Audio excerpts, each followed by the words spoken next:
Desvendando textos difíceis da Bíblia, com o pastor Pedro Moura, aqui na Rede 316, todas as sextas-feiras, às 10 horas da manhã, horário de Brasília. É tempo de desvendar mais um texto de difícil compreensão nas Escrituras. Pastor Pedro Moura, consegue me ouvir? Bom dia.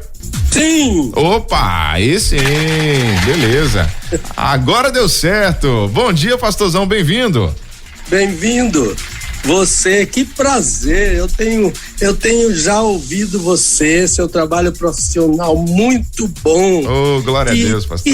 Que alegria poder, pela primeira vez, bater esse papo com você no Desvendando Textos Difíceis da Palavra de Deus. Seja bem-vindo, meu abraço bem fraterno. Muito obrigado. A alegria toda minha tá contigo aqui. A gente sempre ouve, né, o pastor Welber bater esse papo contigo às sextas-feiras, e é um conteúdo riquíssimo que a gente consegue aprender muita coisa mesmo, e para mim, assim, é um grande privilégio estar contigo aqui nessa manhã, com os nossos ouvintes aqui na manhã da 316, e ainda com a responsabilidade grande, né, pastor Pedro, que substituir o Welber não é para qualquer um, né? A gente tá aqui com um desafio grande.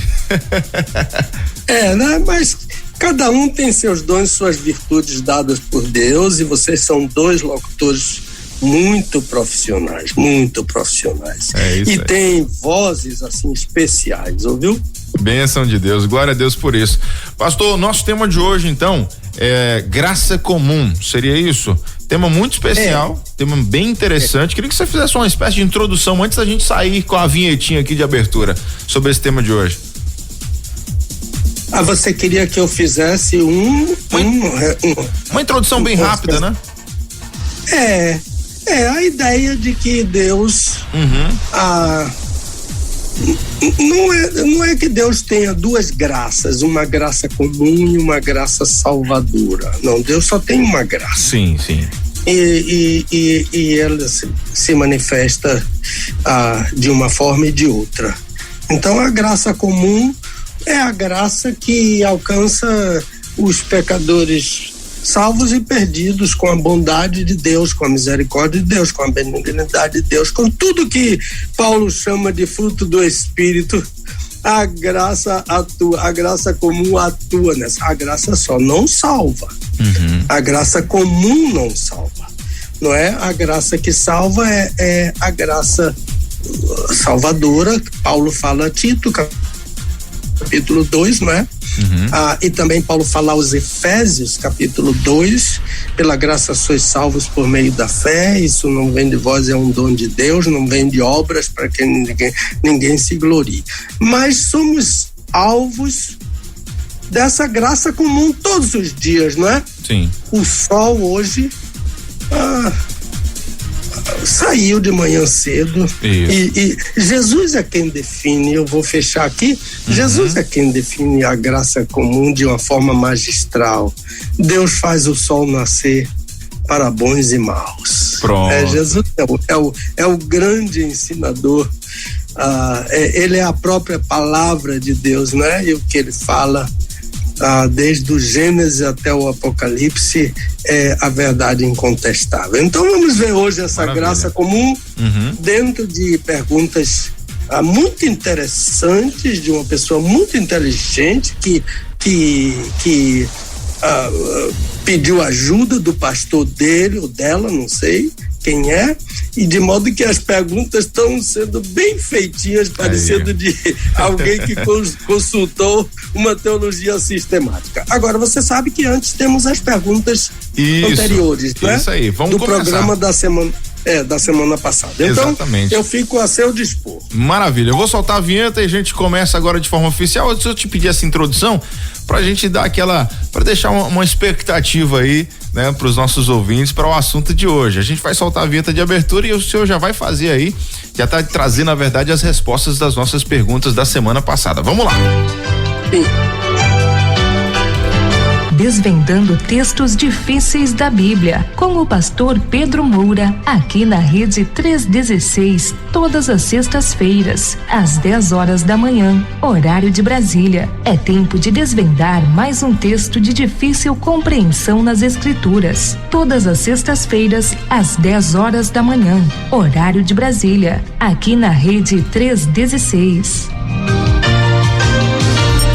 Pronto, já estamos ao vivo com o pastor Pedro Moura aqui na nossa Rede 316, no Bom Dia 316, desvendando textos difíceis da Bíblia. O tema de hoje, graça comum. Mas a gente vai voltar um pouquinho lá para a semana passada, né? Nós tivemos, pastor Pedro, eu posso fazer aqui as 3 perguntas que a gente tem e o senhor responde aí pontualmente, ou você quer que eu faça uma por uma? Como é que fica melhor para ti? Você acha... É melhor fazer a pergunta e eu responder, não é? Uma de cada, né? Então nós temos 3 aqui. Então vamos lá. Então vamos para a primeira, né? Primeira pergunta aqui da semana passada. Pastor, eu sou ouvinte assíduo do seu programa. Não sou evangélico. Alguns membros da minha família são adventistas. E eu perguntei ao meu pai sobre o que o Senhor falou quando disse que Jesus violava o sábado. Ele me disse que não, que Jesus não violava o sábado e que o Senhor usou o exemplo de pessoas hipócritas, lá em João 5, do 16 ao 18. Jesus chamava os fariseus de hipócritas.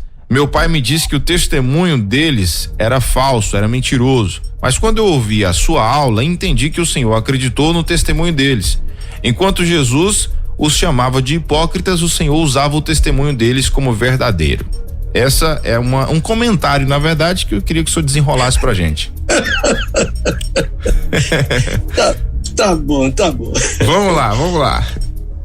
Deixa eu... Olha, a ideia do nosso programa, ele diz que ele não é evangélico, que ele não é adventista, mas que a família dele, algumas pessoas, né? E parece que o pai é o patriarca aí. Isso aí. Agora, primeiro eu preciso dizer a ele que o nosso programa não tem o propósito de tratar da crença das pessoas que professam uma fé diferente da nossa, né? O nosso programa tem o propósito de ajudar o ouvinte a entender melhor versículos difíceis da Bíblia. Tanto que quando uma pessoa vem com um tema, assim, às vezes é um tema muito interessante, mas não se enquadra, ela não respalda esse tema num versículo difícil, a gente não aceita. Eu devolvo a pergunta para eles e o pessoal aí também não se encaminha para mim alguma pergunta, já vem com a ideia de que, olha, esse assunto não está dentro do nosso do interesse do nosso programa. Com o intuito, né? Não é? Então, Então, eu tenho amigos adventistas pelos quais nutro grande apreço e respeito por aquilo que eles creem, né? A fé é pessoal, eu creio isso, aquele crê isso, é isso aí, cada um, né? Então, na Rede 316 temos ouvintes de todas as crenças. Verdade. E cuidamos do respeito a todos eles, sabendo que cada um tem o direito de crer e cultuar como entender. E cada um é que vai prestar contas a Deus, né? Exato. Dia todos nós, segundo Paulo afirmou, todos nós vamos prestar contas, estar diante do tribunal do Senhor Jesus, segundo aos Coríntios 5, versículo 10. Mas respeitar a crença não significa concordar. E eu preciso responder porque o amigo afirmou que eu acreditei e usei um testemunho falso, né, de fariseus mentirosos. Sim. E a minha resposta é assim, com base na hermenêutica. Certo. O leitor só consegue interpretar bem um texto bíblico ou qualquer texto jurídico, qualquer coisa, quando ele lê bem o texto. E às vezes as pessoas pensam que ler é juntar sílabas. Não é. Juntar sílabas, papagaio junta sílabas. Então, ler não é somente juntar sílabas, é juntar as sílabas e entender o que leu. Então, na questão do nosso amigo aí, como ele disse, me parece que é um homem, na questão dele eu percebi que ele leu o texto, mas ele não entendeu. O texto de João, né, que ele citou, João 5, né? Ele leu, mas ele não entendeu. Não leu bem. Então, a verdade é que Jesus acusou os fariseus de hipócritas e mentirosos, porque de fato eles mentiam para condená-lo. Mas se, meu amigo, eu creio que ele está me ouvindo aí. Certamente. Não sei se o amigo observou que Jesus não acusou o apóstolo João de hipócrita, nem de mentiroso. Ele acusou os fariseus. Uhum. Não, será que o meu amigo observou isso quando leu o texto? Não deve ter observado, porque não leu bem. Então, se ele estiver me ouvindo, e certamente está me ouvindo, eu vou dar um tempinho para ele abrir a Bíblia dele em João 5, 16 a 18, e os ouvintes que querem também acompanhar, não é? Aquele texto que eu vou citar agora. Jesus, quem afirma que Jesus não só violava o sábado, mas também dizia que Deus era seu próprio Pai, fazendo-se igual a Deus, não foram os fariseus. Uhum. Os fariseus não disseram isso. Os fariseus disseram que Jesus era endemoniado, que Jesus curava por Beelzebul. Foi isso tudo naquele texto. Porque quem disse que Jesus violava o sábado foi João, o apóstolo. E o testemunho do apóstolo é verdadeiro. O meu amigo se enganou, porque não leu bem, né? Eu não creio no testemunho de fariseus mentirosos. Eu creio no testemunho do apóstolo João, porque o apóstolo João escreveu inspirado pelo Espírito Santo, né? Agora, o amigo foi instruído, e eu lamento dizer isso, por alguém que ou não conhece a Escritura ou torceu a Escritura, né?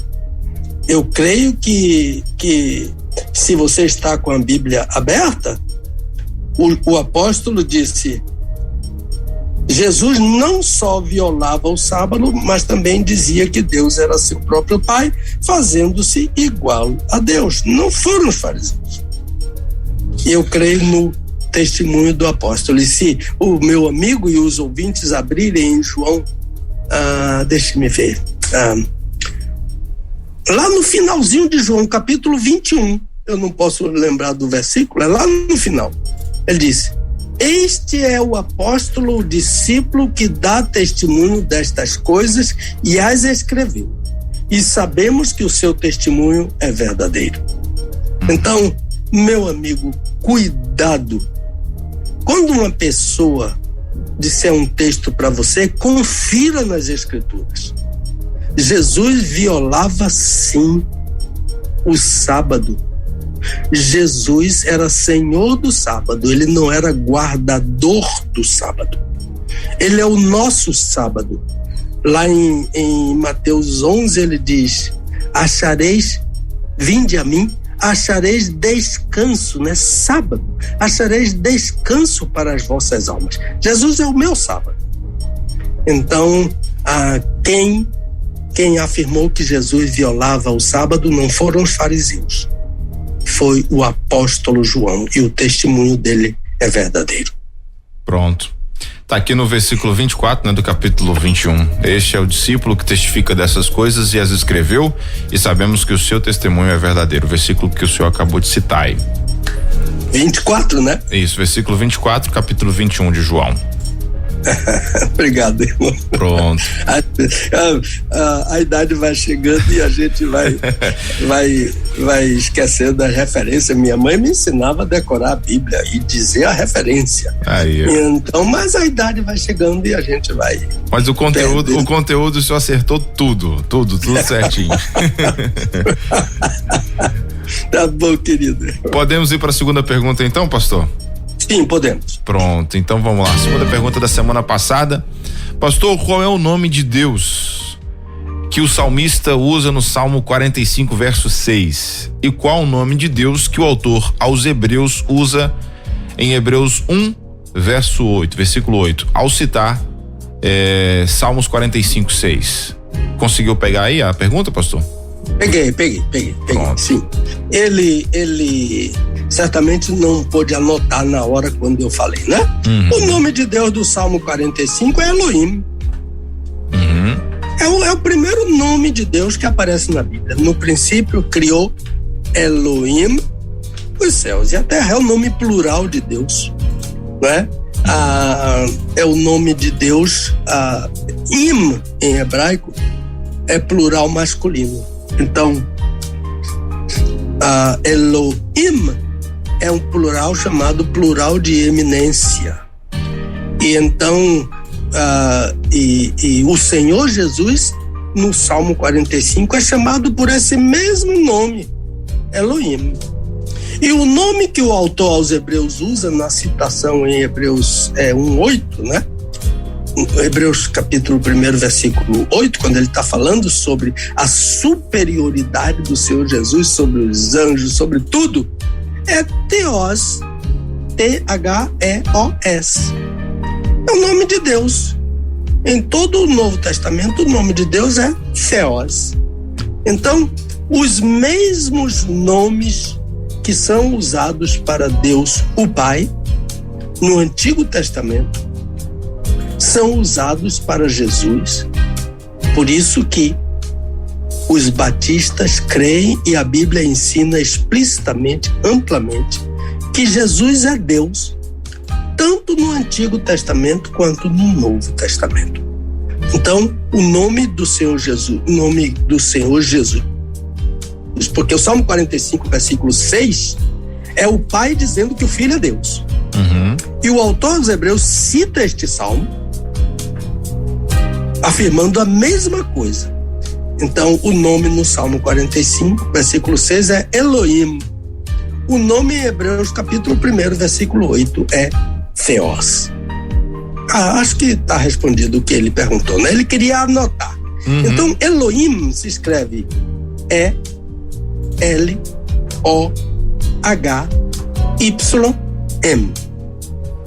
Elohim. E Theos, T-H-E-O-S com acento no O. Theos. Ok, devolvo a palavra para você. Beleza. Tá respondido então. Pergunta 2 aí da semana passada. A última pergunta da semana passada foi essa aqui, ó. A gente traz agora pro senhor aqui, presta atenção, ó. Pastor, o senhor disse que os fariseus blasfemaram contra o Espírito Santo e que a blasfêmia contra o Espírito Santo é pecado eterno, imperdoável. Então, esses judeus que são descendentes de Abraão não serão salvos? A pergunta é essa toda? Isso, essa é a pergunta Sim. toda. Então, qualquer pessoa que blasfemar contra o Espírito Santo vai incorrer em pecado imperdoável. Se aqueles fariseus blasfemaram, como o texto afirma que eles blasfemaram, eles se tornaram réus de pecado imperdoável. Eu lamento muito. Agora, a descendência de Abraão não salva. Lembre-se daquele fariseu lá de Lucas 16, Evangelho de Lucas 16, aquele fariseu rico, né, que se vestia de púrpura, tinha um mendigo na porta dele chamado Lázaro. Aquele fariseu morreu e foi para o Hades. E aquele fariseu era descendente de Abraão. No Hades, ele continuou a manter as mesmas falsas esperanças que ele sempre nutriu durante toda a vida. Lembre-se que lá no Hades ele dirigia seus pedidos a Abraão. Ele não dirigia seus pedidos a quem podia ouvi-lo. Então, não há salvação fora de Jesus Cristo para ninguém. A Escritura diz, Atos capítulo 4, depois o versículo, veja aí, 10, 11, 12, por aí. A Escritura diz, em nenhum outro há salvação. Porque Deus não tem um outro nome dado entre os homens pelo qual devamos ser salvos. Lucas 16 19 em diante, e Atos 4 aí depois confirma aí o versículo. Então, sem Cristo, o destino de qualquer pessoa é o inferno, infelizmente. Dolorosamente falando sobre isso, porque Jesus disse que no inferno há pranto e ranger de dentes. Todas as vezes que Jesus fala no inferno, e Jesus é quem mais fala sobre o inferno em todo o Novo Testamento, todas as vezes ele quer dizer, não vá para lá, não vá para lá. E Jesus é o caminho para uma pessoa não ir para o inferno. Então, resumindo, qualquer pessoa que blasfema contra o Espírito Santo não tem perdão. Dentro daquilo que explicamos a semana passada. Sim. Sobre o que é a blasfêmia sobre o Espírito Santo, e afirmando que o crente não pode blasfemar contra o Espírito Santo, porque o crente já aceitou o testemunho do Espírito Santo e foi salvo pela graça que há em Cristo Jesus. E segundo, não há salvação fora de Cristo, porque meu avô era pastor. Eu sou salvo? Não, Senhor. Eu sou salvo se eu confessar. Aquele que me confessar diante dos homens, eu o confessarei diante de meu Pai que está no céu. É individual, é pessoal, é intransferível. Certo. Eu tenho que crer, não porque meu Pai creu. Agora, pastor, então eu creio que... Sim, diga. Perdão ter te interrompido aí, mas só para fazer um parêntese rapidinho, para poder para encaixar bem perfeitamente nessa sua explicação. Não sei se você já fez essa explanação na semana passada, mas aí é uma dúvida que talvez os ouvintes tenham. O que de fato é a blasfêmia contra o Espírito Santo? Dê essa resposta de forma muito rápida aí pra gente, que aí fica mais fácil até pra galera, né, entender o que... Naquele texto de Mateus capítulo 12, que foi o texto citado, Jesus curou um endemoniado que era cego e mudo. Olha, imagine que tremendo milagre. Além de expulsar um demônio, curou a cegueira e a mudez daquele homem. E aquilo foi terrível para os fariseus, porque as pessoas começaram a dizer que ele era o filho de Davi.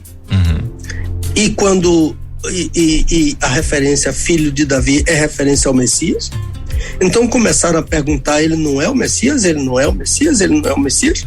Os fariseus ficaram apavorados e então disseram que ele curava por Beelzebu, e Jesus disse que curava pelo Espírito Santo. Então, dentro daquele contexto, que foi o primeiro contexto da pergunta, atribuir a obra do Espírito Santo a Satanás é blasfemar contra o Espírito. Sim. Então, um crente nunca vai atribuir uma obra. Ele dá glória, aleluia, ele pula, ele chora, ele se reúne com seus irmãos para contar o seu testemunho, etc. Mas ele nunca vai dizer que foi Satanás que fez isso. Ele atribui a Deus, sim, pelo poder do Espírito Santo. E Jesus disse, eu curo pelo dedo de Deus. E então é uma figura que Jesus usa para o Espírito Santo. O Espírito Santo é o dedo de Deus para curar. E então então atribuir a Satanás aquilo que Jesus fez é blasfemar contra o Espírito Santo. O outro contexto está em João capítulo 16, quando ele vier convencerá o homem do pecado, da justiça e do juízo. E aí Jesus explicou, mas a pessoa que fez a pergunta não entendeu bem. Nós fomos explicando o que é convencer do pecado, da justiça e do juízo, e está lá no site para eu já vi que está lá no site e foi reproduzido na terça-feira para a pessoa entender, porque é uma explicação longa que eu dei. Sim. Então, quando o Espírito vem ao mundo, ele vem convencer o homem do mundo, porque o crente já foi convencido por ele, já se deixou convencer, é passivo, já se deixou convencer por ele. Então, quando o homem resiste ao testemunho do Espírito, ele não pode ser salvo. Resistir ao testemunho, ao convencimento do Espírito é uma impossibilidade para a salvação. E o crente já creu, né? Que ele é um pecador, que Jesus é justo, né?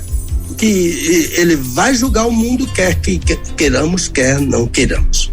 Então, a resistir ao testemunho do Espírito, Evangelho de João capítulo 16, é blasfemar contra o Espírito. Atribuir a Satanás aquilo que o Espírito fez é blasfemar contra o Espírito Santo. É um resumo assim, sim, bem resumido mesmo. Maravilha. Bom, 10h32, 10h32, estamos aqui com o pastor Pedro Moura, desvendando textos difíceis da Bíblia, e o tema de hoje é graça comum, né? A gente agradece a todos que estão chegando agora, muita gente se conectando pelo aplicativo, pelo site também, mandando mensagens aqui pelo nosso WhatsApp, a gente fica muito feliz pela companhia de vocês. Pastor Pedro Moura, podemos então ir para o nosso assunto de hoje, né? O assunto específico dessa sexta-feira? Podemos sim. Respondidas aí as perguntas da semana anterior, né? Agora a gente pode seguir para o nosso assunto atual. Veja bem, né? Então você me faz favor, me faz a pergunta, sim, depois eu faço uma breve introduçãozinha, dou algumas informações, que eu faço isso toda semana, e então aí eu vou para a resposta. Tá combinado assim? Pronto, beleza então. Vou te fazer a pergunta e aí o senhor já fica à vontade. Deixe ver o que nós temos. Bom, pastor, eu ouvi um pregador e aqui ele fala, né, que não vai citar nomes, né, porque os senhores não citam nomes. Lê esse texto de Gênesis 2, versículo do 15 ao 17. E tomou o Senhor Deus o homem e o pôs no jardim do Éden para o lavrar e o guardar. E ordenou o Senhor Deus ao homem, dizendo: de toda árvore do jardim comerás livremente, mas da árvore do conhecimento do bem e do mal, dela não comerás, porque no dia em que dela comeres, certamente morrerás. E dizer que o tema da mensagem dele é a graça comum. Não tenho nada contra o que ele falou até muito bem, mas eu fiquei com muitas perguntas. Gostaria de pedir sua ajuda na aula dessa sexta-feira especificamente. Antes de enviar a minha pergunta, eu conversei com meu pastor sobre a mensagem que eu vi. Ele discordou um pouco e me deu algumas explicações melhores. Ele também me ajudou a fazer as perguntas. Meu pastor não sabia do seu programa e me disse que vai ouvi-lo e quer conversar comigo depois do programa. Que bom. Aí a gente tem as perguntas. O senhor quer fazer uma introdução ou já quer que a gente manda as perguntas aqui? Pode passar para a pergunta. Assim, eu gostei que que o pastor dele é zeloso, né? Isso. Cuidadoso, que quer saber o que é que ele está aprendendo, né? E me parece que ele instruiu. Aliás, ele disse que o pastor dele instruiu nas perguntas, é isso mesmo. Isso. Aí a primeira pergunta que ele fez aqui foi: o que é graça comum? O senhor quer responder por pergunta? Pode ser? Não, pode fazer todas. Pode fazer todas, né? Então vamos lá. A primeira é: o que é graça comum? A segunda pergunta, ele diz o seguinte: esse texto fala sobre isso? O senhor poderia dizer onde esse texto fala sobre isso? Isso é graça comum, né? Isso, no caso, se referindo à graça comum. São duas perguntas em uma aí. Terceira pergunta seria: há diferença entre a graça de Deus que salva e a graça comum? Quarta pergunta: eu entendi que todos os homens, crentes e não crentes, são salvos da graça comum, são alvos da graça comum. Mas eu pergunto: os ímpios alvos da graça comum serão salvos da condenação do inferno? E temos a quinta pergunta também, afinal, para que serve a graça comum? E por fim, sexta pergunta, meu pastor me pediu que eu lhe perguntasse também sobre misericórdia e justiça de Deus. Agora é contigo, pastor. Excelente. Essa última pergunta que o pastor dele pediu que ele fizesse, essa pergunta 6, é muito, muito oportuna. Eu incluiria também a bondade de Deus e, quem sabe, a glória de Deus, né? Seguindo o estudo da graça comum nos melhores compêndios de teologia sistemática. Esse pastor dele está muito preparado e o ajudou bastante. Mas deixe-me dizer, Nayan, que nossos divulgadores estão crescendo. Cada semana temos novos divulgadores, estendendo para suas listas. Eu agradeço muito pelo meu WhatsApp e eu agradeço aqueles que quiserem fazer parte como divulgadores, que entrem em contato comigo a cada semana, que eu dou todas as instruções de como se tornar um divulgador do nosso, não somente do nosso programa, mas da Rede 316. Qualquer hora do dia, da noite, né? Eu ouvi o William falando outro dia de pessoas à beira do suicídio que acessaram a Rede 316 durante a madrugada e se converteram. Isso é coisa grande demais que só Deus pode fazer e está fazendo através dessa rádio missionária, né? Isso. Também quero agradecer as orações que eu pedi em favor de pessoas enfermas e outras enlutadas. Eu quero dizer que o mais grave ultimamente é o pastor Paulino Peixoto, lá em Cacilândia, uma cidade próxima de Vitória da Conquista, no interior da Bahia. Mas eu soube que ele teve uma pequena melhora, mas a situação dele é muito grave, porque os rins dele,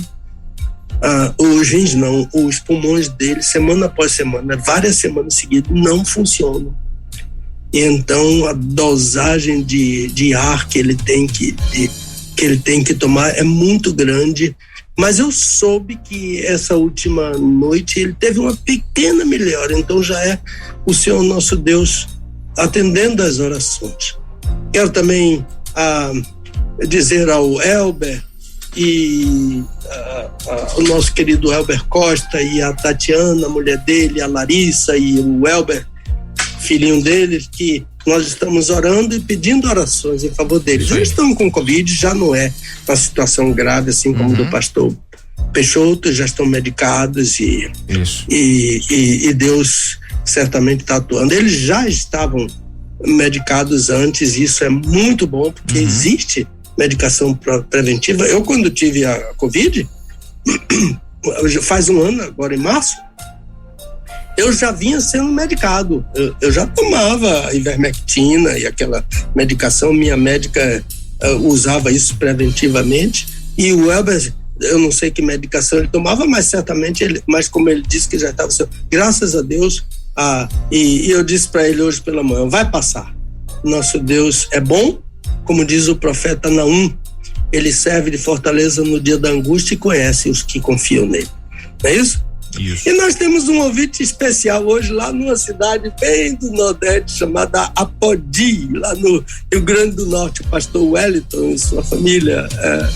Eu vou estar na igreja dele, se Deus quiser, no mês de dezembro, para falar nos 60 anos da Igreja Batista de Apodi, uma grande igreja, uma igreja batista tradicional, e damos graças a Deus por isso. Agora, nesse domingo, nós vamos voltar a falar sobre suicídio.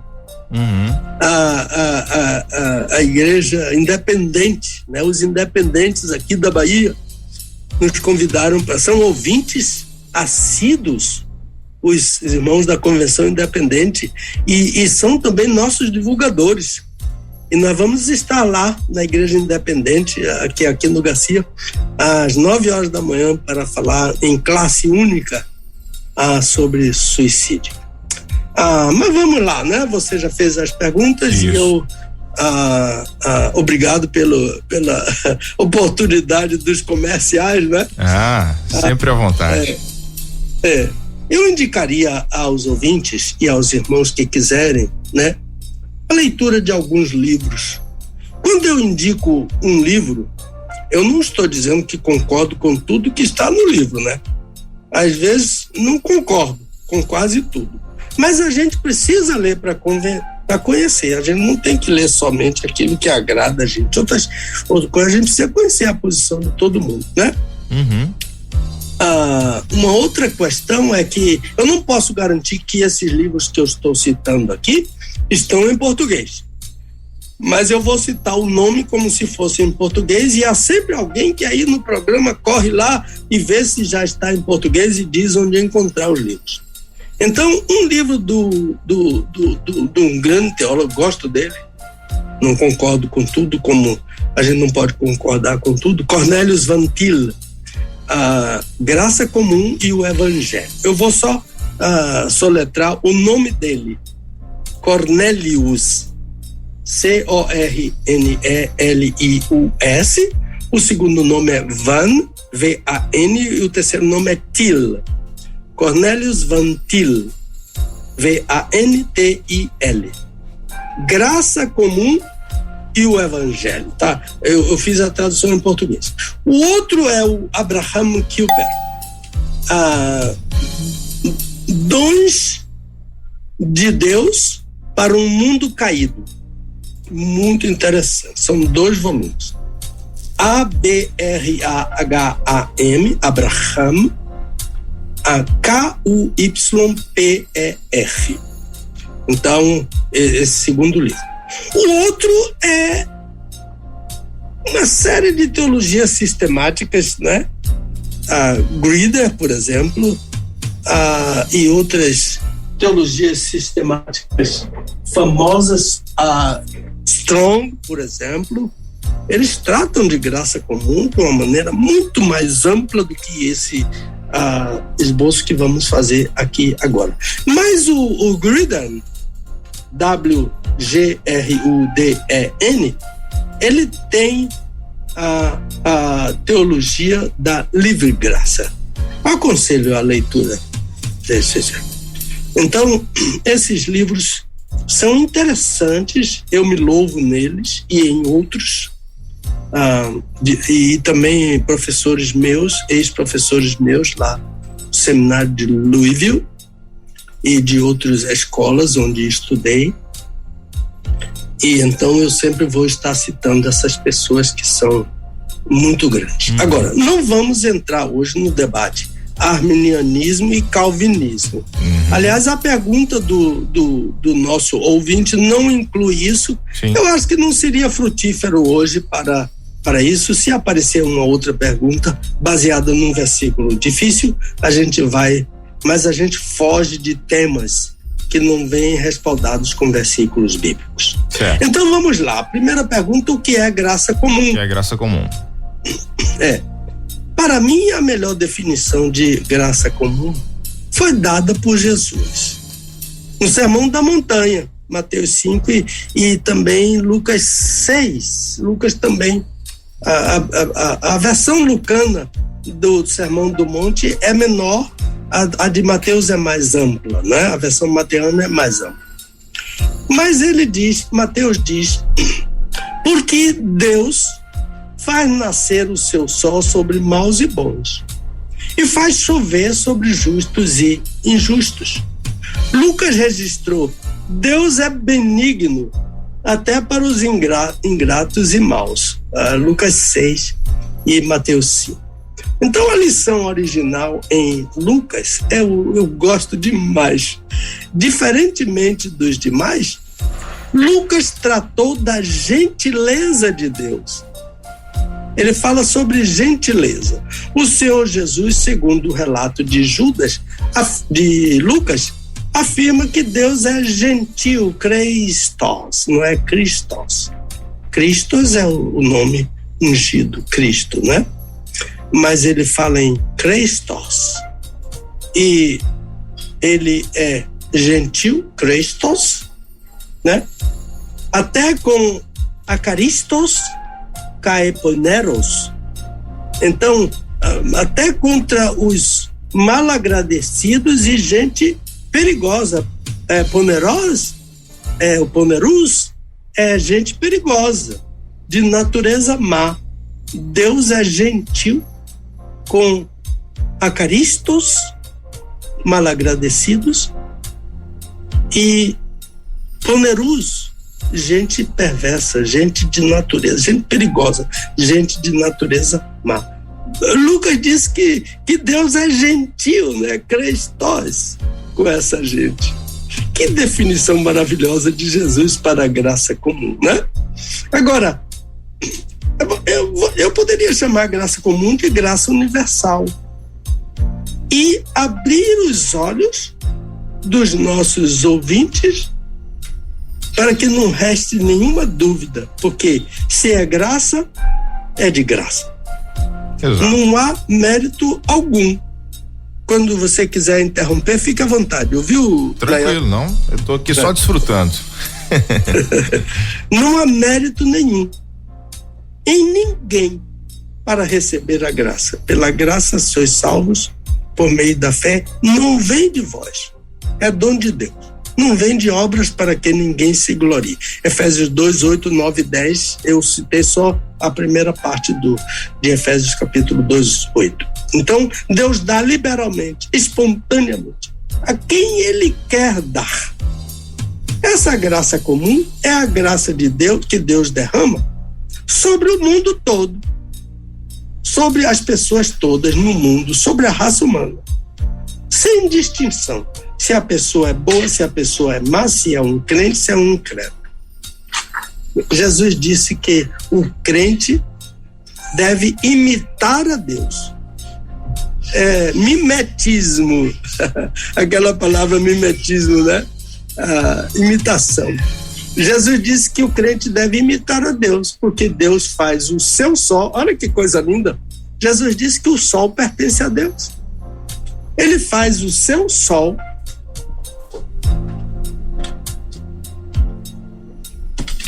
o sol de Deus, ele faz com que o seu sol venha sobre maus e sobre bons, né?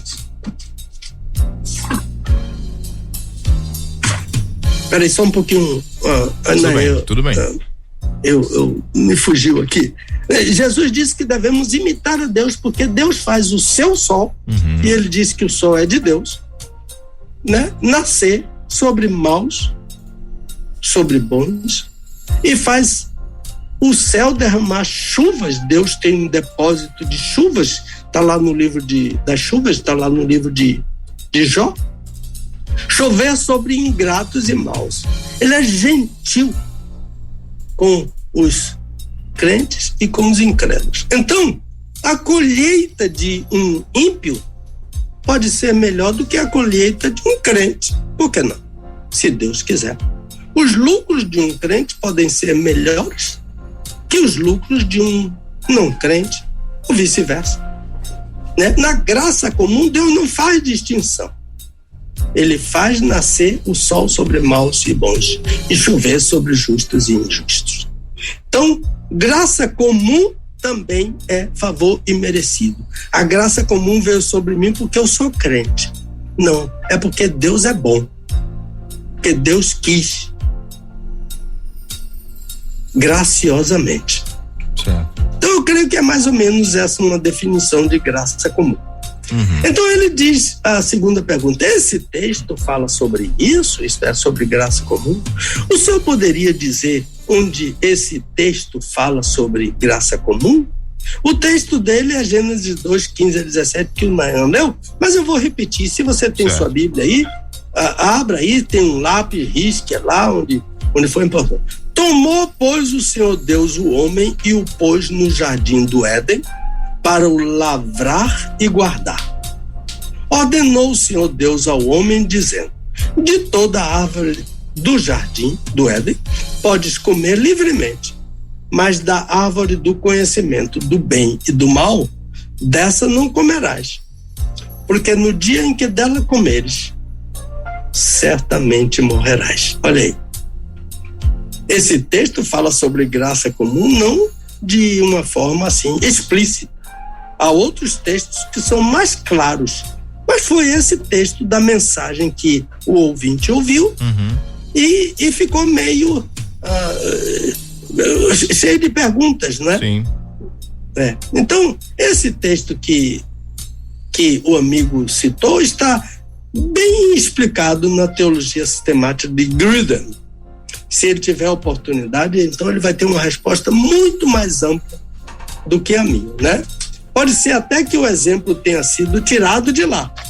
Eu não estou muito seguro aqui, mas a teologia de Grudem vai nessa direção, eu acho, né? Certo. Então, Grudem também, né? Então, o ouvinte quer saber onde poderia encontrar a graça comum nesse versículo. Para isso, vai precisar inferir, né? E fique com a sua Bíblia aberta. O seu versículo principal é o versículo 17, onde está a expressão certamente morrerás. Mas olhe para o 18. O assunto do 18 é totalmente outro. Parou no certamente morrerás. E vai falar sobre casamento. De 18 a 25 é só sobre casamento. Nosso livrinho, eu mandei um exemplar para o Elber, o Manual do Autor do Casamento, é uma exegese com explicações devocionais e também muito técnicas de cada palavra à luz da lição original, etc. Então, vai falar exatamente sobre esse assunto. Agora, por que do versículo certamente morrerás, versículo 17, ponto. Entrou em 18 a 25 para falar sobre casamento. Não é bom que o homem esteja só. E no fim, lá, a intimidade do casal, versículo 25, os dois estavam nus, não se envergonhavam, o homem e a mulher dele. Então, o leitor que não estava nem pensando em casamento, que deve ser o caso aí desse nosso ouvinte, mas estava sem saber o que é graça comum, vai perguntar com toda razão. Versículo 17 diz: certamente morrerás, mas não morreu. E vai casar. Que coisa! Não morreu e vai casar. Eu me lembro de um jovem da igreja, o Nayan. Sim. Eu sou de origem batista independente. Meu pai era executivo da Convenção Batista Independente. Meu avô era membro da Convenção Batista Independente. Meu avô morreu em 1939. A Convenção Batista Independente é muito antiga. É do início dos anos 90. Então, quando eu pastoreava, meu primeiro pastorado foi em uma igreja batista da Convenção Batista Independente, que é a Igreja Batista Independente hoje, aqui no Garcia, onde eu vou falar domingo.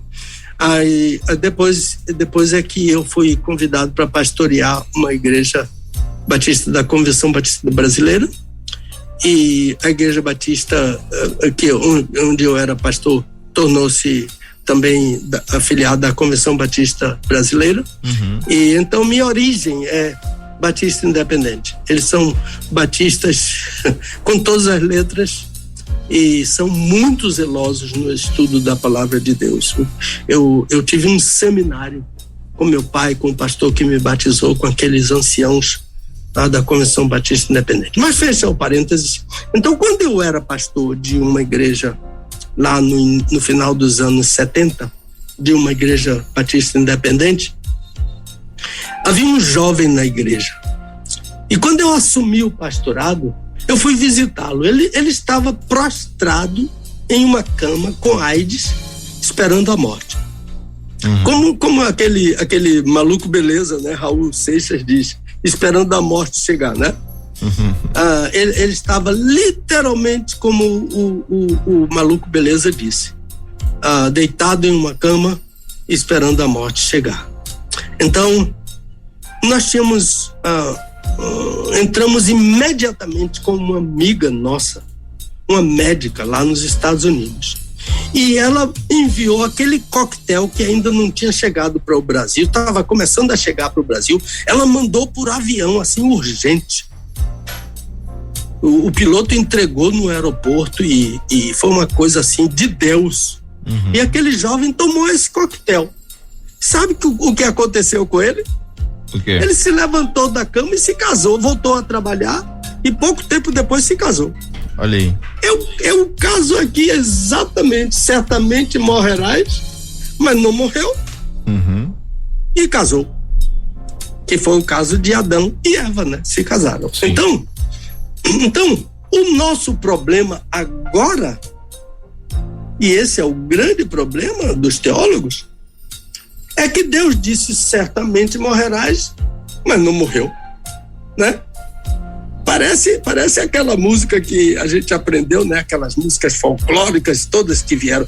Toda música folclórica que faz medo em menino, que bate em bicho, etc., tudo veio de Portugal. Uhum. Então, tem aquela música que diz: atirei o pau no gato, mas o gato não morreu. Era para morrer, mas não morreu. Qual é a ideia que ocorre logo? Esse é uma pedra no sapato dos teólogos.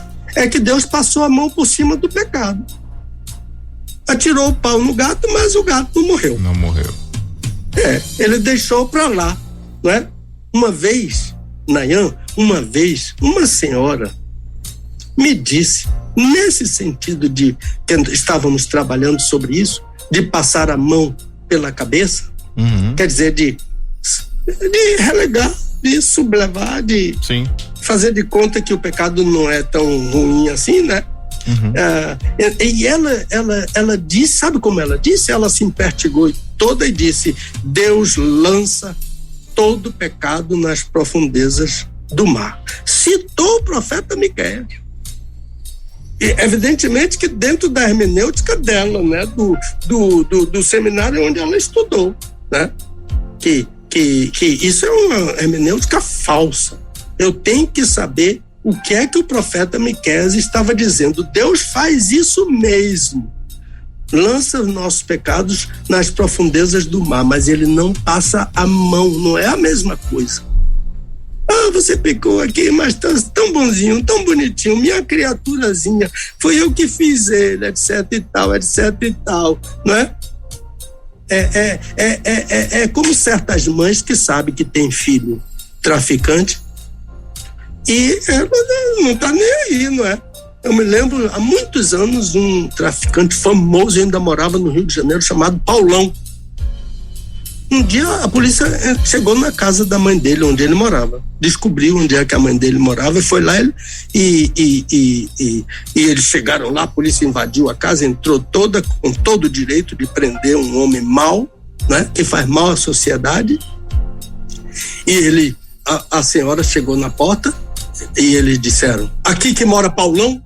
Ela disse: não, senhor, aqui mora Paulinho, meu filho. Quer dizer, essa ideia, não é? A mãe estava lá no direito de defender o filho dele, mas Deus não passa a mão pela cabeça do pecado, não. Deus acerta contas com o pecado. Então, essa ideia de somos salvos pela graça, cuidado. A graça não é plataforma para você pecar. A graça salva. Mas Jesus não é somente graça, Jesus também é glória. Lembre-se de Tito capítulo 2, de 11 até 15. São duas personificações do Senhor Jesus. Ele é graça e ele é glória. A graça salva, mas a glória julga. Então, cuidado com essas facilidades. Eu posso fazer o que eu quiser, porque eu sou salvo pela graça. Não pode não. A graça ensina a viver sóbria, justa e piedosamente. Eu aconselho meus ouvintes de hoje a anotarem aí. Tito 2, de 11 a 15. e lê, mas lê várias vezes para ver o que é que a graça ensina. A graça é uma professora, ela ensina. O que é que ela ensina? Para você não ficar se escudando aí. Eu sou salvo pela graça, posso fazer o que você quiser. Cuidado. Eu digo isso com sentimento de amor no meu coração, não como ameaça. Não é ameaça. A graça ensina a renunciar à impiedade, diz Paulo a Tito. Então, quando eu digo que Deus passa a mão pela cabeça, eu estou arguindo o Senhor de conivência com o pecado. Deus é conivente com o pecado, não é? E a gente tem outra dificuldade, não é somente o certamente morrerás lá. Pastor Pedro, acho que tivemos um probleminha na conexão aqui com ele, mas parece que já está retornando. Consegue me ouvir, pastor? E onde foi que parou? Pronto. Eu estou lhe ouvindo, sim. Onde foi que parou de me ouvir? Estava comentando aí sobre o certamente morrerás. Então, eu estou dizendo. Que, aliás, se o senhor me permitir, eu queria até de repente tirar uma dúvida contigo aqui em relação a esse certamente morrerás. Ele tá falando aqui na questão de a partir daquele momento não haveria mais morte, haveria morte na humanidade, ou seria de matar mesmo, né? Naquele momento ali, Adão e Eva. Você é muito inteligente. Isso daqui a pouco eu vou tratar sobre isso. Pronto. Mas aqui está mostrando que a morte, esse inimigo de Deus, já estava no Jardim do Éden antes do homem entrar no Jardim do Éden. Uhum. Deus cria o homem, né? E leva o homem para o Jardim do Éden. Depois é que ele cria a mulher. Lá dentro, né? E Deus quis um ambiente mais bonito para criar essa criatura dele maravilhosa que é a mulher, né? Uhum. E então, mas a gente vai chegar lá. Pronto. Entendeu? Então, eu falei no certamente morrerás, mas eu falei no salário do pecado? Ainda não. Então, foi aí que cortou. Isso. Então, eu estava dizendo que certamente morrerás, mas não morre, porque Deus passa a mão pela cabeça, argui o Senhor de conivência com o pecado. Aí a gente tem outro embaraço lá no Novo Testamento, Romanos 6:23, porque o salário do pecado é a morte, mas peca e não morre. A gente todo dia a gente peca, tinha que morrer. Teu salário. Então, o que se esperava é que Adão e Eva caíssem duros no chão, porque Deus havia prometido certamente morrerás, mas eles não morreram. Pelo contrário, casaram, tiveram filhos, viveram muitos anos. Olha, depois que Deus disse a Adão certamente morrerás, Adão viveu 930 anos. Uhum. É o que diz Gênesis capítulo 5, né? Onde está a genealogia dele. Então, não morreram não significa que Deus passou a mão sobre a cabeça desses pecadores. É que a sentença foi dada e tem validade, mas Deus protelou o cumprimento da sentença. Aí é que está a longanimidade de Deus, que a gente vai falar mais lá adiante, porque longanimidade é uma coisa muito importante e a gente às vezes confunde longanimidade com amor. Longanimidade não é amor.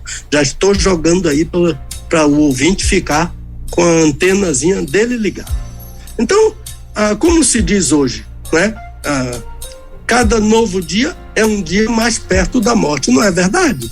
A velhice vai chegando, o corpo vai se ressentindo dos dias de vida, até que chega a morte. Então, certamente morrerás, e o salário do pecado é a morte. Um dia, né? Mais adiante a gente vai explicar isso. Então, eu quero fazer, me ocorreu aqui agora, né? Sim. Eu tô dentro do nosso horário.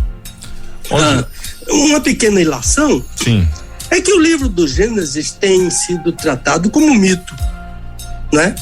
Uhum. É difícil para os defensores do mito acreditar que a criação é real. Para eles, a criação é fantasmagórica. Como pode criar o homem do pó da terra e a mulher de uma costela? E que é isso? Serve para músicas de carnaval, essas coisas, para deboche. Sim, sim. Como pode criar um mundo em 7 dias? Esses dias são dias de 24 horas ou são eras? Então é melhor acreditar que na teologia da evolução, acreditar que era um macaquinho e esse macaquinho foi virando gente ao longo dos séculos de evolução, né? Ou é melhor acreditar que houve um boom e tudo passou a existir? Fecha a ilação. Então o único problema que esse povo do mito tem para enfrentar e que eles não sabem explicar é a morte. Não creem no jardim do Éden, não creem no homem criado do pó, não creem na costela e estão cheios de razão e cheios de seguidores, mas toda cidade, por menor que seja, pode não ter hospital, pode não ter escola, mas tem cemitério. Por quê? Por causa da morte. Mas a morte está no mesmo relato da criação de tudo. Não creem no relato, é mito, mas creem na morte. E olha que a morte aparece, né? Antes do pecado, no jardim do Éden, porque a morte já era inimiga de Deus antes da criação do mundo, o inimigo eterno de Deus, que vai ser o último inimigo a ser destruído. 1 Coríntios capítulo 15, meu amigo, procura lá. Aliás, eu aconselho ler 1 Coríntios capítulo 15 pelo menos uma vez por mês, todo. E repetir. Pelo menos uma vez por mês. Então, pelo menos uma vez por mês, né? Pelo menos uma vez por mês, é muito bom. Fala sobre o evangelho e depois, sim, a partir do versículo 23, vai dizer que o Senhor Jesus já está começando a reinar.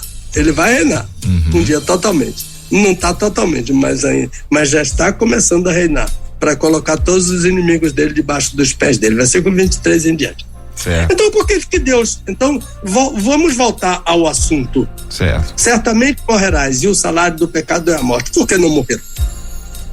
Porque Deus não cumpriu imediatamente a sentença.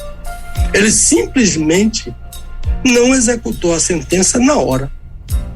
Aliás, a Judas diz que sobre uma certa categoria de anjos, Deus exerceu a sentença na hora. Judas, versículo 6, temos um livrinho, Judas, irmão do Senhor, Judas, irmão de Jesus, que vai falar sobre isso amplamente, sobre essa questão da sentença dos anjos. Ele informa que os anjos foram colocados em cadeias eternas, em abismos de trevas. E Pedro também, porque Pedro seguiu Judas, né? Eu costumo dizer, segunda de Pedro, ele copiou Judas. É lindo ler os dois. Botar Judas aberto aqui e a primeira de Pedro aberta aqui. E lendo os dois para ver. E os teólogos dizem quem copiou quem, né? E Lutero e Calvino, que não gostavam de Judas, coitados, eles dizem que Judas copiou segunda de Pedro, mas é o contrário. Pedro copiou Judas.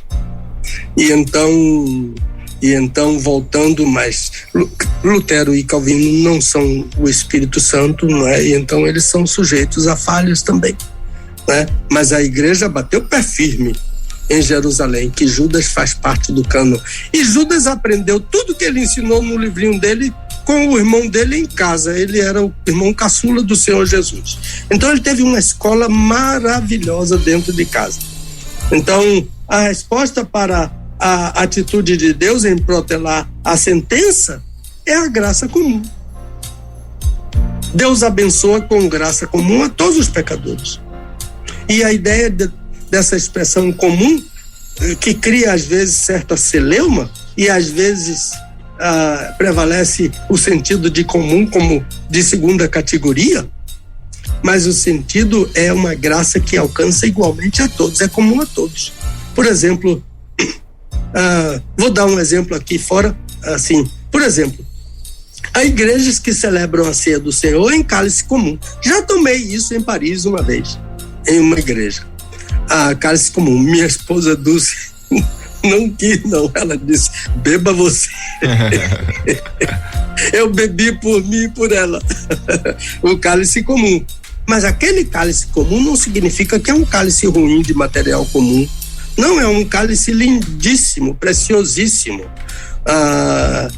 Mas é comum a todos bebem naquele cálice. Não é um cálice de má qualidade, barato. É um cálice que serve igualmente a todos os participantes da ceia.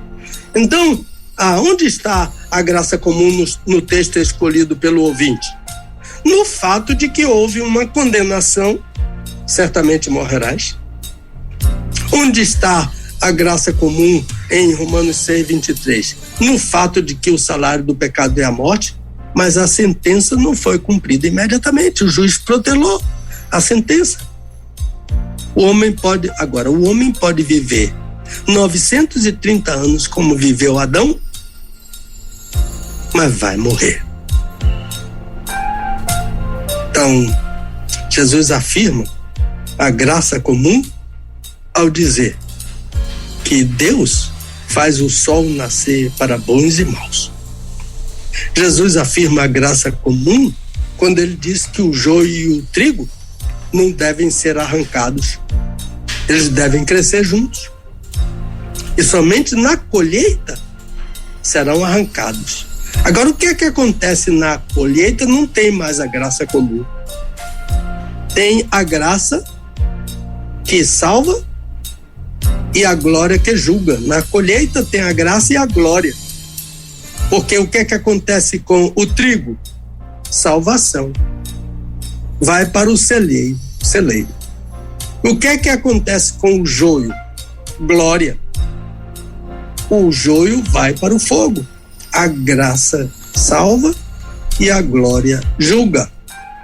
Tito 2:11-15.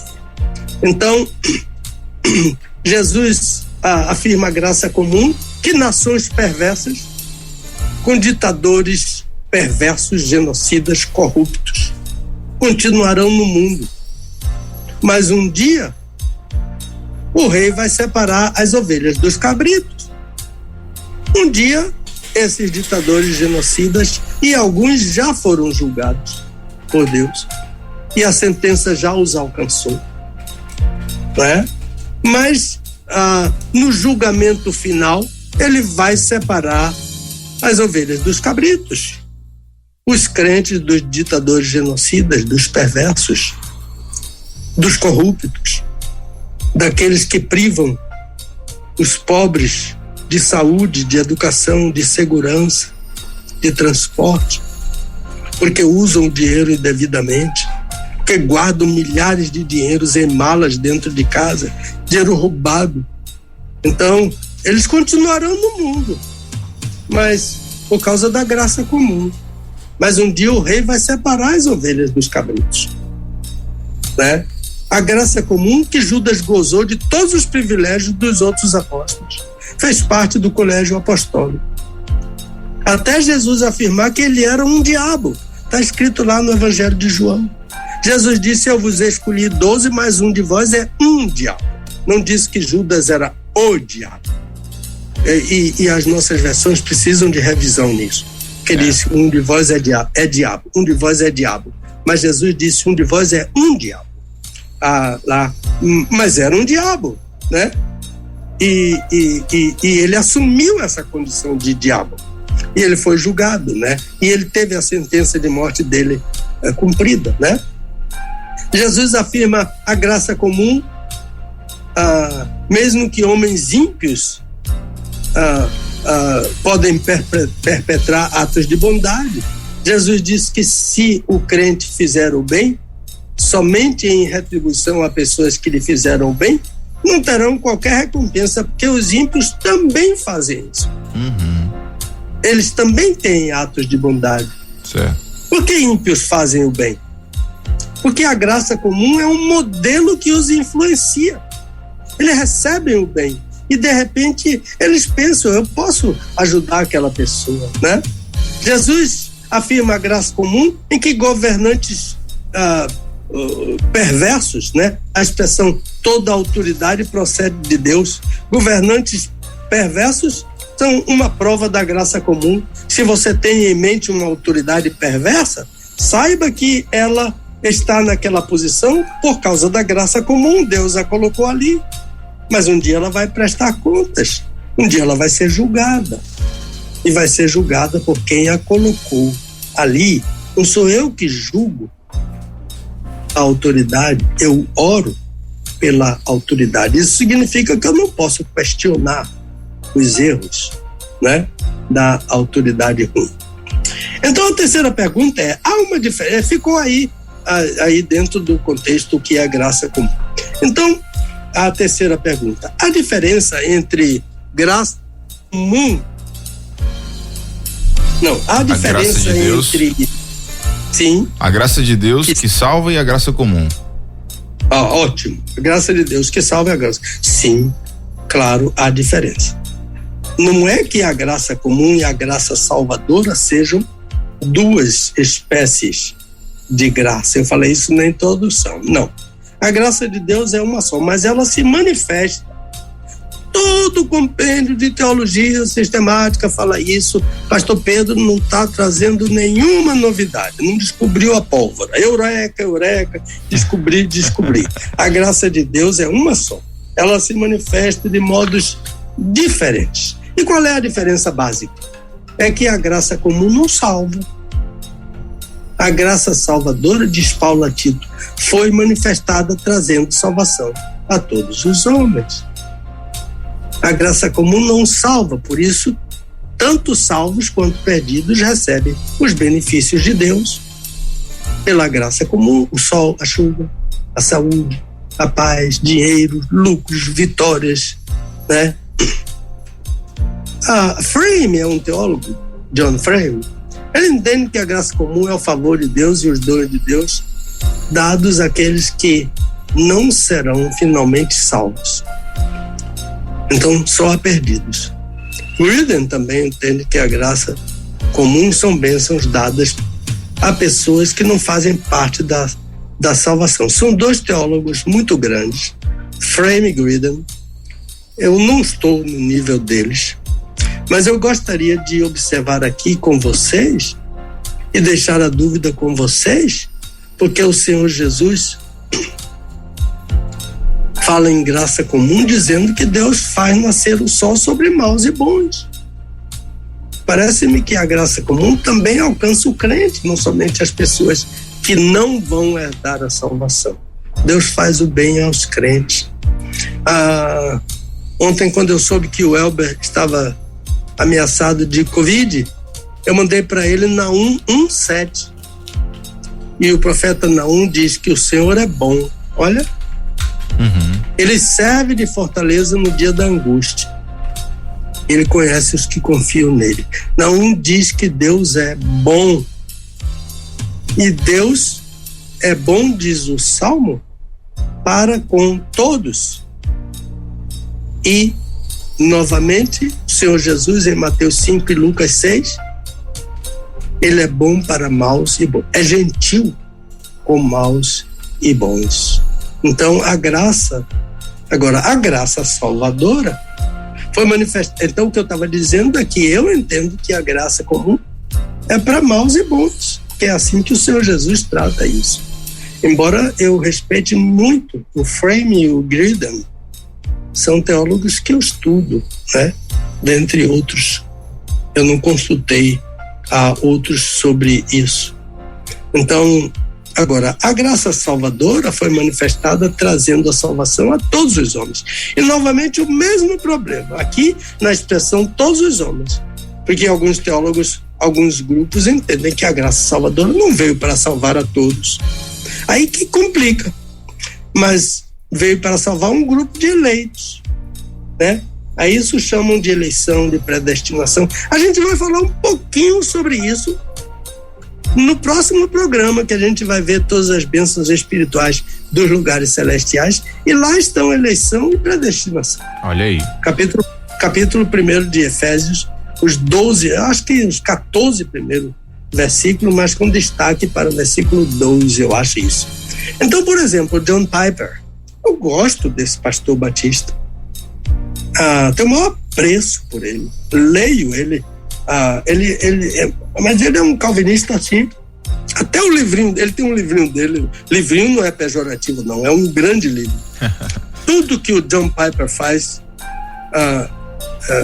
tudo que ele escreve é bom. Agora eu vou lendo, sabendo que ele vai dar sempre uma ênfase calvinista. E alguém já me pergunta, pastor, o senhor é calvinista ou arminianista? Alunos meus só vivem perguntando isso. Eu digo, eu sou crente.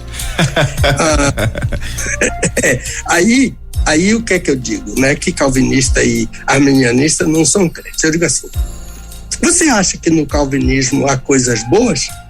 Ele diz, acho. Eu digo, eu também.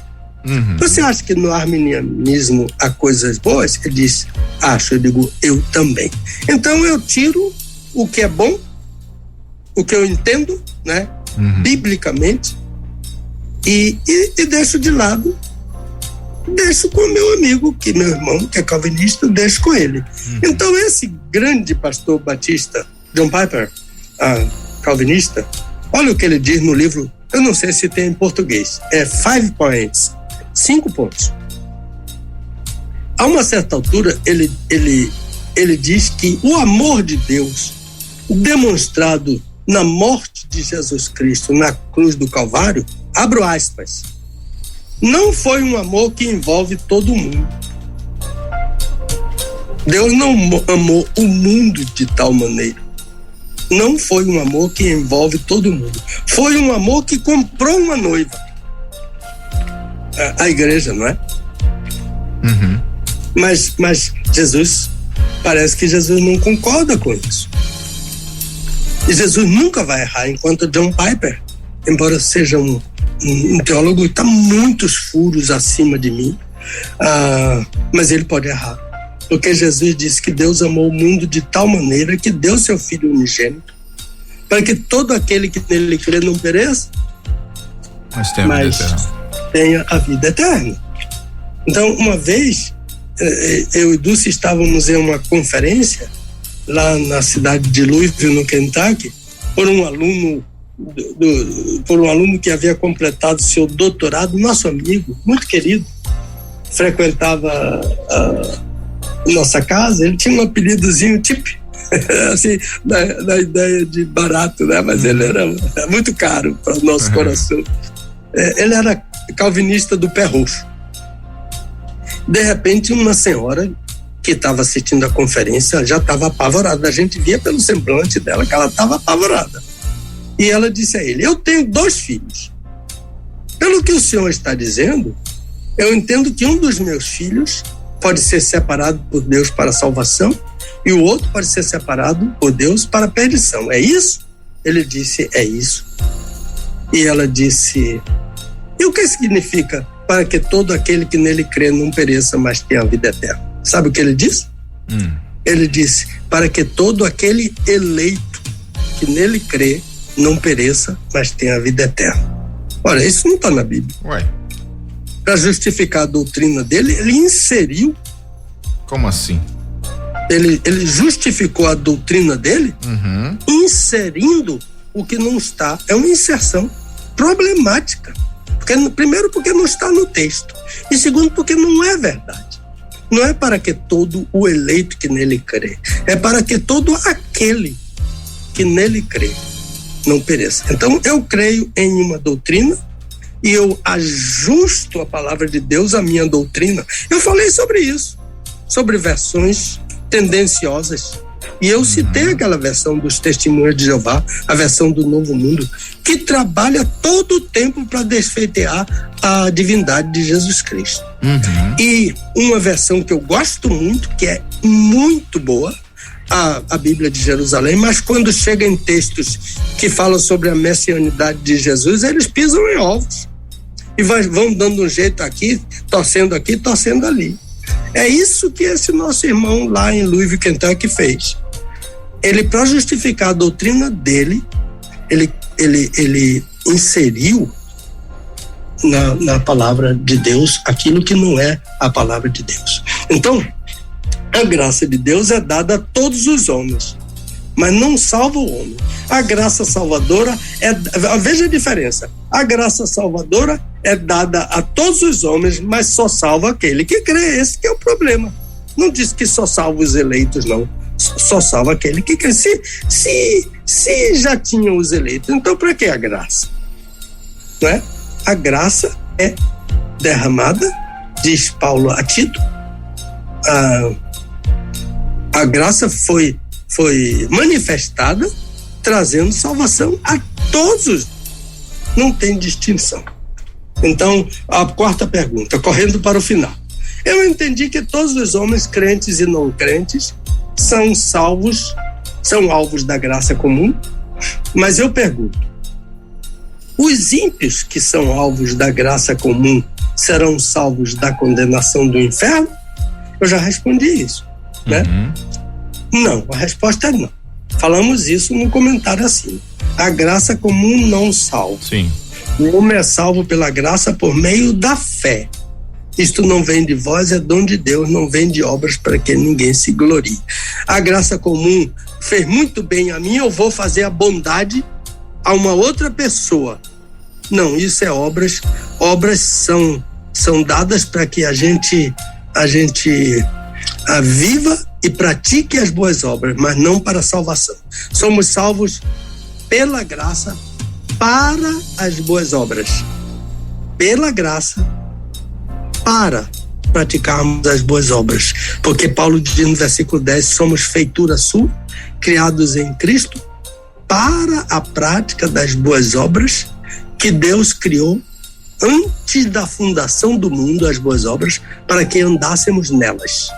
Então Paulo diz que somos feitura, isto é, somos um poema de Deus. A palavra feitura em grego é poema. Poema é uma palavra grega. Somos um poema de Deus, uma obra de arte de Deus, criados em Cristo para a prática das boas obras. Coisa maravilhosa. Então, por que Deus desde o... Não, a resposta é não. O ímpio não é salvo, ninguém é salvo pela graça comum. A graça comum não salva. A graça que salva é a graça salvadora. Agora, todos vamos ser julgados pela graça, pela glória. Glória é a personificação de Jesus, graça é a personificação de Jesus. A graça salva, a glória julga. Quinta pergunta, afinal, para que, eu acho que é para que serve, né? A graça comum. Então, porque Deus, desde o Éden, concede a graça comum? Porque Deus é bom. E a Bíblia afirma que ele é bom para com todos, Salmo 145. Deus poderia ter liquidado com Caim, no mesmo dia em que ele matou seu irmão Abel. Mas não matou Caim, pelo contrário. Permitiu que ele vivesse muitos anos e ainda o protegeu com um sinal para que ninguém tocasse nele. Caim se casou, teve filhos e fundou uma cidade. Então, há muitos outros exemplos de homens maus, Lameque, na Bíblia, que descendentes de Caim, que não foram fulminados por Deus imediatamente na hora do pecado. Não é? Por quê? Porque Deus é longânimo. O apóstolo Pedro diz que Deus é longânimo. Longanimidade é fruto do Espírito, Gálatas 5:25, eu prometi falar sobre isso. Algumas versões traduzem a longanimidade que é macrothumia, M-A-K-R-O-T-H-U, M-I acento A. Muitas versões traduzem por benignidade e às vezes por paciência. Mas longanimidade não é a mesma coisa que benignidade. Elas se parecem, se relacionam, são correlatas, mas benignidade tem a ver com eu fazendo o bem diante do mal que eu recebi.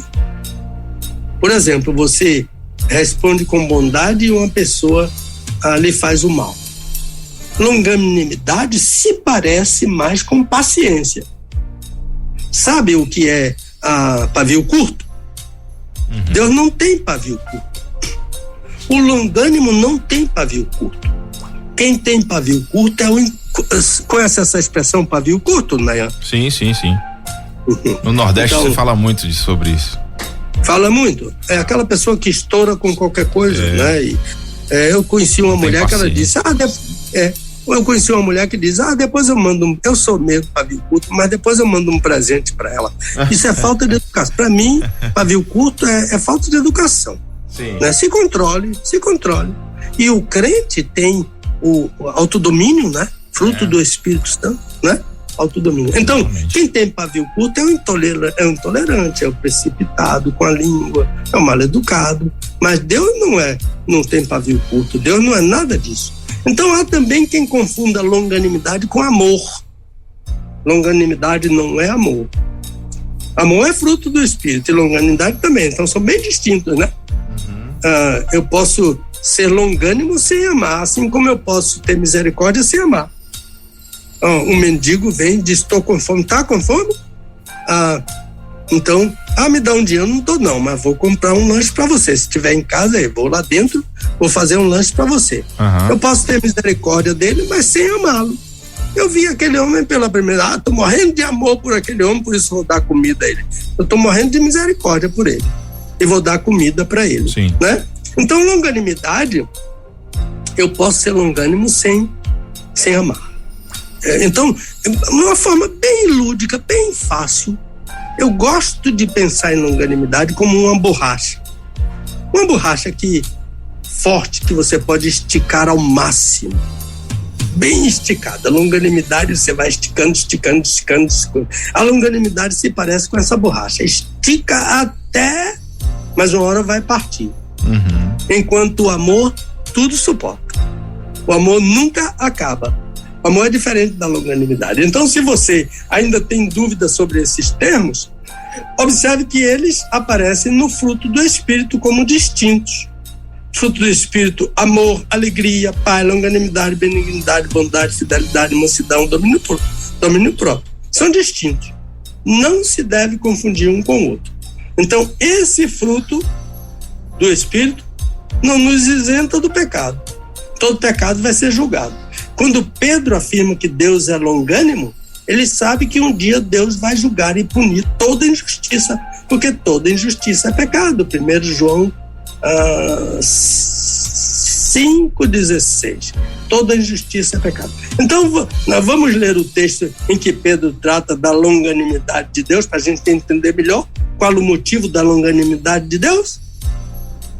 Vamos lá. Segunda carta de Pedro 3, versículo 9.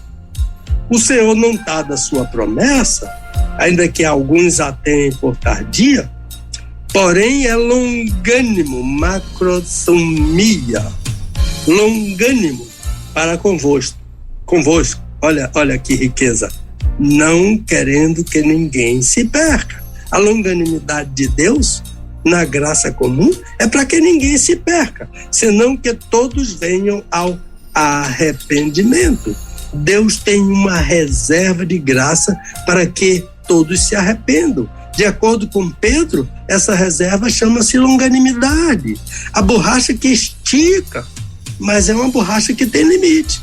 Ele quer que todos se arrependam, mas nem todos vão se arrepender e todos vão ser julgados.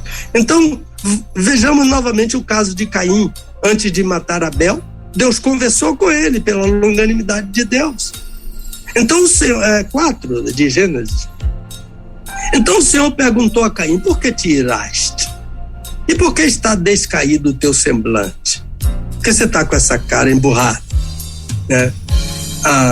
Porventura, se procederes bem, não se há de levantar o teu semblante?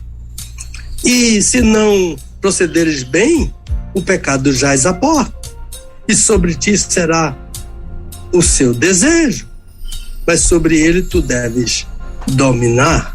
Está aí a reserva da graça, a provisão de Deus e graça comum. Deus tem cuidado de falar com Caim para avisá-lo e preservá-lo do mal. O pecado jaz à porta, é uma figura lindíssima. Não dá tempo para explicar essa figura.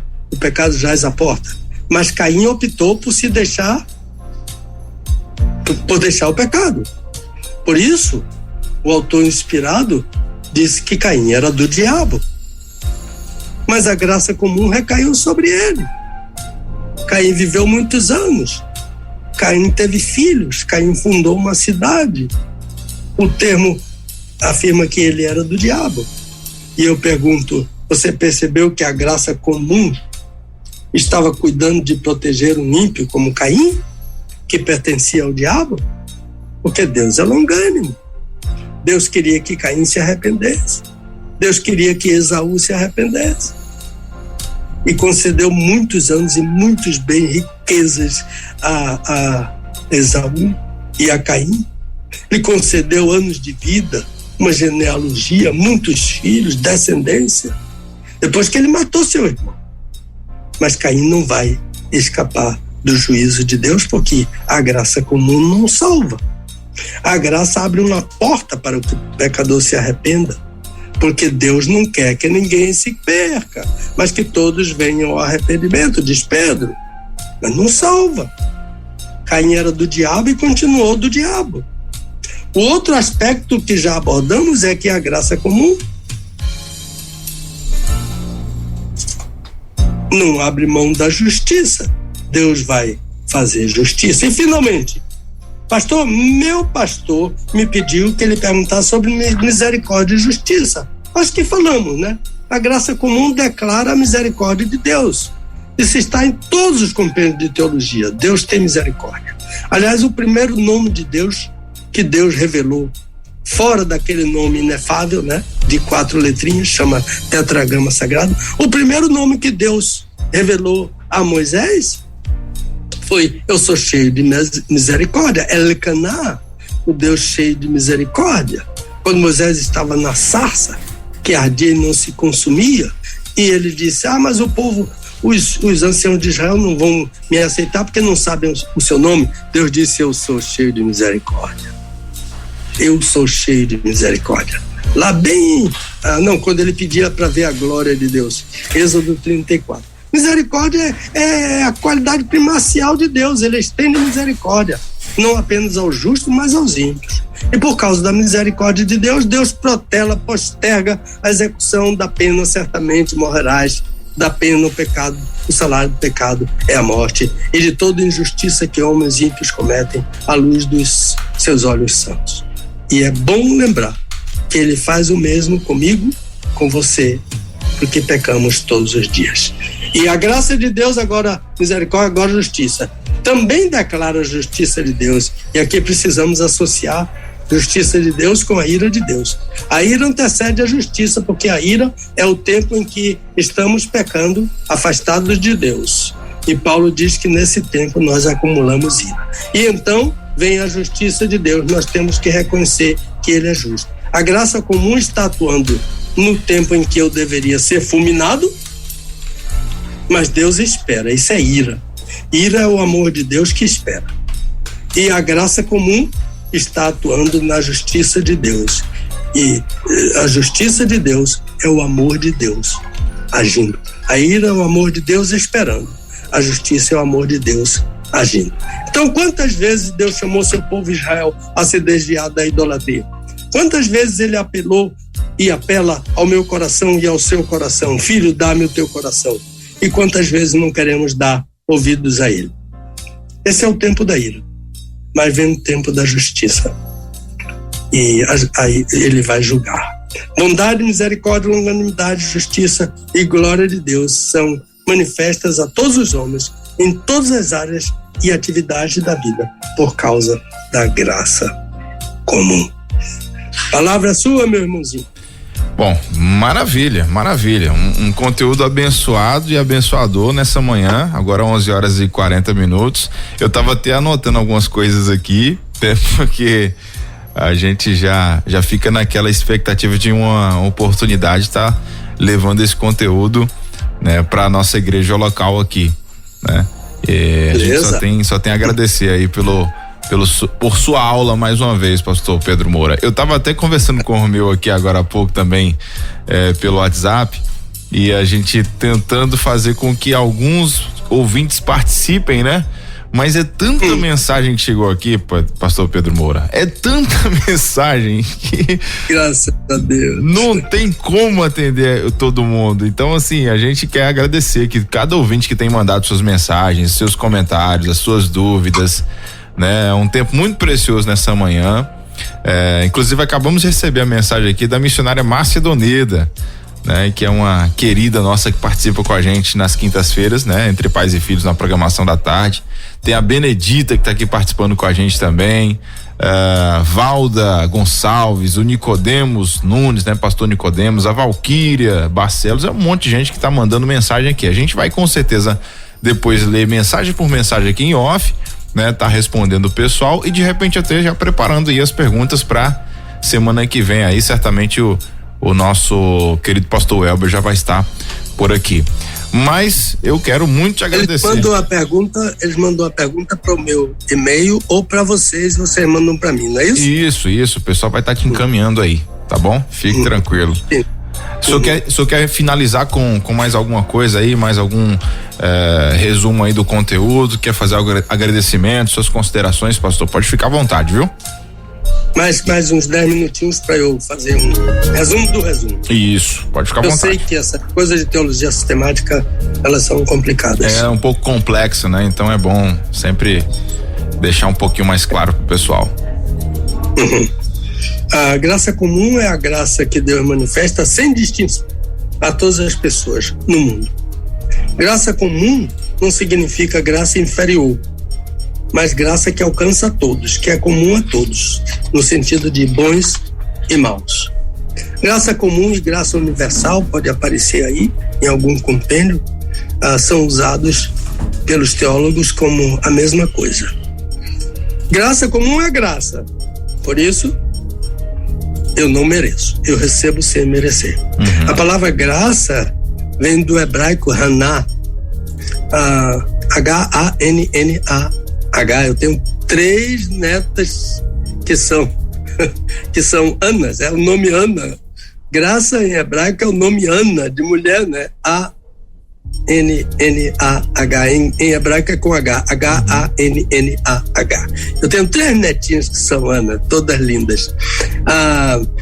E a ideia de Haná é quando uma pessoa se inclina na minha frente para me favorecer. É muito lindo a ideia de graça no Antigo Testamento. Então, Gênesis 2, de 15 a 17, o texto que o amigo escolheu para fundamentar a pergunta, não fala de forma explícita na graça. Há outros textos que são bem mais explícitos. Eu já sei que vem pergunta sobre isso e na próxima semana a gente lista isso, porque hoje não dá tempo. Que falam bem mais explicitamente, né? A ideia de que Gênesis 2:17 fala sobre uma coisa tão complicada e a partir de 18 fala sobre casamento, totalmente outro assunto, né? Então o ouvinte não estava pensando em casamento, ele estava pensando em graça comum. Sim. Então ele não entendeu que parou ali, ponto final, certamente morrerás, e entrou no casamento. Que é isso? Não morreu não? Vai casar, né? Não morreu e vai casar. Mas uma coisa, Deus nunca passou a mão por cima do pecado. Isso argue Deus de conivência. Deus nunca é conivente. Deus abomina o pecado. Mas outra coisa, o salário do pecado é a morte, mas a gente peca e não morre. É o mesmo problema de certamente morrerás, né? Porque Deus protelou o cumprimento da sentença, como diz Pedro, né? Então, Adão é um exemplo, Caim é outro exemplo, Lameque é outro exemplo, e tantos outros pecadores, e eu sou um exemplo, que eu peco e não caio duro, morto, porque por causa da graça comum de Deus, né? O pecado que eu estou falando aqui não é pecado para a morte, porque o crente não peca pecado para a morte. O crente peca pecado para a morte física. 1 João 5, 16 e 17. Para a morte física, como Ananias e Safira, como aquela lista de pessoas, e Paulo disse, não são poucos, de 1 Coríntios 11, 30. E muitos que dormem, Paulo diz, não são poucos os que já estão no cemitério. Essa é a tradução literal de 1 Coríntios 11, versículo 30. Não é crente que pecou para a morte, é crente que pecou para a morte física. Vai morrer a morte física. Então, graça comum é uma porta para a longanimidade de Deus. Deus escancara durante longo tempo em que a sentença não é executada para que o homem volte atrás e se arrependa. Pedro fala isso em 2 de Pedro 3, versículo 9. Então, mesmo aqueles que Deus sabe que não vão se arrepender, ele dá oportunidade para se arrepender. A graça de Deus é uma só, se manifesta de modos diferentes. Qual é a diferença básica? É que a graça comum não salva. A graça salvadora foi manifestada trazendo salvação. A graça comum é dada a todos os homens, mas não salva nenhum homem. A graça salvadora é dada a todos os homens, mas salva somente aquele que crê em Jesus. Ninguém será salvo pela graça comum, mas pela graça salvadora por meio da fé. Efésios 2, 8, 9 e 10, Tito 2, de 11 a 14. Finalmente, Deus concede graça comum porque Ele é bom, misericordioso, longânimo. Ele é bom para com todos, maus e bons. Jesus disse: faz o sol nascer sobre bons e maus, faz chover sobre a horta do ímpio e sobre a horta do crente. Não quer que ninguém se perca. E a longanimidade, benignidade, a bondade, paz são fruto do Espírito, que não isentam ninguém do pecado, porque todo pecado é injustiça e toda injustiça vai ser julgada por Deus. A graça comum, porque Deus é bom. Palavra sua. Muito bem, show de bola. Uma explicação como essa aí, não tem como ter dúvida, não. Bênção de Deus. Nayan, você dar uma palavrinha de 2 minutinhos? Claro, pastor. 5 segundos. Tudo seu aqui. Eu citei a Convenção Batista Independente. E eu disse que eu sou oriundo dessa convenção. Minha família toda ainda continua na Convenção Batista Independente. Eu vou pregar no domingo, né, em uma das igrejas dessa Convenção Batista Independente, que é aqui no Garcia, bem perto da minha igreja. Eu sou membro da Igreja Batista do Garcia. Eu e a minha esposa.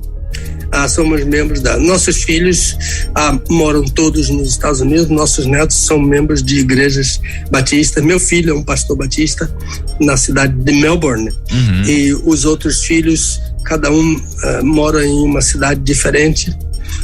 São membros de igrejas batistas nessas cidades. E eu e a Dulce somos membros da Igreja Batista do Garcia, que é uma igreja que vai completar 112 anos.